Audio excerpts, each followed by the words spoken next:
Hi guys, ఎలా ఉన్నారు? ఇవాళ తిరుపతిలో డే 2. సో ఇంకా కొన్ని టెంపుల్స్ చూడాల్సినవి ఉంటే చూడ్డానికి వెళ్ళాము. ఫస్ట్ అయితే శ్రీనివాస మంగాపురంకి వెళ్ళాము. ఈ టెంపుల్ తిరుపతికి చాలా దగ్గర.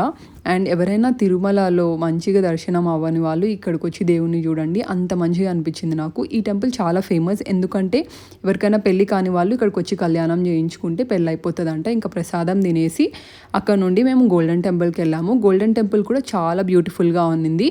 బట్ అక్కడ ఫొటోస్ అయితే టెంపుల్ పక్కనే రెస్టారెంట్ ఉంటే అక్కడ లంచ్ చేసేసి కాణిపాకంకి వెళ్ళాము. ఇక్కడ కూడా దర్శనం తొందరగా అయిపోయింది. క్రౌడ్ అయితే అంత లేకుండే.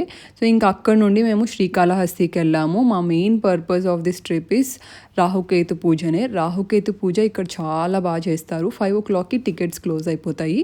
ఇంకా మంచిగా దర్శనం అయిపోయింది. ఇక్కడైతే దేవుడు చాలా పవర్ఫుల్ అండ్ ఈ టెంపుల్ ఒక డిఫరెంట్ వైబ్ అనిపించింది నాకు. ఇంకా శ్రీకాళహస్తి దాకా వచ్చాక అమ్మ కోసం చీర కొనాల్సిందే. ఇక్కడ ఎంత ఫేమసో తెలిసిందే కదా, కలంకారీ శారీస్.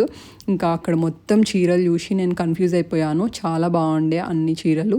సో మనకి డిఫరెన్స్ ఏం అనిపించలేదు. మనకి హైదరాబాద్, బెంగళూరులో కూడా సేమ్ ప్రైజెసే అనిపించినాయి. ఇంకా మమ్మీ కోసం నా కోసం చీర తీసుకొని ఓరియన్ తిరుపతిలో డిన్నర్ చేసేసి బస్ ఎక్కేసాం. See you guys in next vlog.